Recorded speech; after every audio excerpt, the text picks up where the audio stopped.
2 अक्टूबर को उत्तर प्रदेश के देवरिया में हुए जघन्य हत्याकांड से सारा देश दहल गया। पहले प्रेमचंद यादव की हत्या होती है, जिसकी प्रतिक्रिया में प्रेमचंद के परिजन और साथी सत्यप्रकाश दुबे के घर पर हमला कर देते हैं। एक ही परिवार के 5 लोगों की हत्या कर वो वहां से फरार हो जाते हैं। इस मामले के सामने आते ही सीएम योगी ने सख्त जांच के आदेश दिए थे।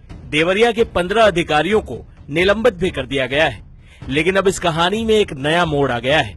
गांव के एक चश्मदीद ने दावा किया कि जब प्रेमचंद और सत्यप्रकाश की लड़ाई हुई तो वो उसी जगह पर मौजूद था। उसने अपनी आंखों से सब कुछ देखा था।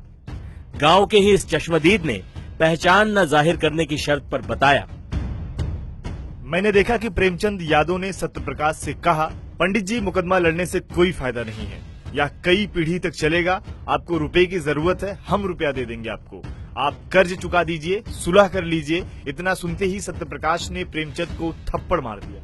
इस बीच किसी ने प्रेमचंद के सर पर भारी वस्तु से वार कर दिया। प्रेमचंद जमीन पर गिर गया और उसकी मौत हो गई। सत्यप्रकाश ने लोन पर ट्रैक्टर भी लिया था, जिसकी तहसील से आरसी कट चुकी थी। कुछ समय पहले पंचायत भवन पर इस संबंध में नोटिस चस्पा किया गया था। इसकी जानकारी प्रेमचंद को हो गई थी। प्रेमचंद ने सोचा था कि अगर वह सत्यप्रकाश के लोन के पैसे चुका देगा तो सत्यप्रकाश उससे सुलह कर लेगा। लेकिन यही बात गांव में इतने बड़े हत्याकांड की वजह बन गई।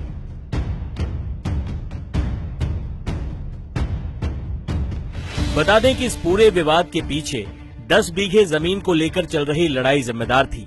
बताया जा रहा है कि सत्यप्रकाश दुबे के भाई ने अपने हिस्से की 10 बीघे जमीन गांव के ही प्रेमचंद यादव को दे दी थी, जो इस जमीन को जोत बो रहे थे।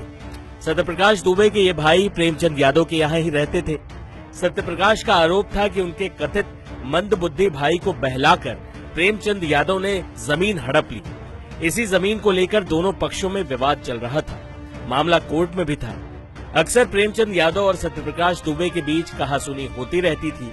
कुछ इसी तरह सोमवार को भी पहले प्रेमचंद यादव और सत्यप्रकाश दुबे के बीच कहासुनी हो गई।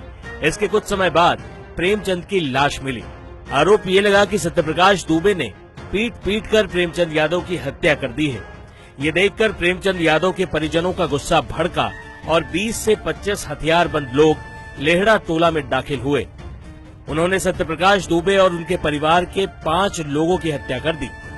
महज 20 मिनट में भीड़ ने पूरे परिवार पर गोलियां बरसाई, धारदार हथियार चलाए और फरार हो गए।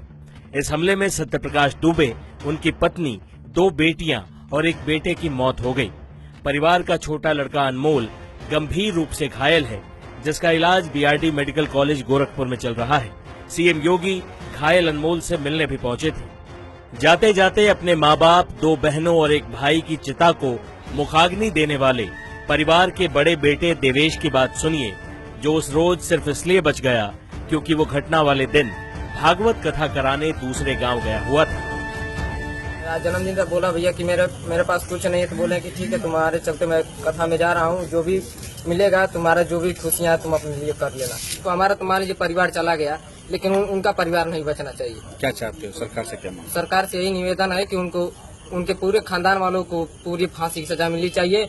और रह गई बात कि हमारे, ताकि जीवन में किसी के परिवार को आके उठा कर सके। टाइम्स नाउ नव भारत डिजिटल की रिपोर्ट।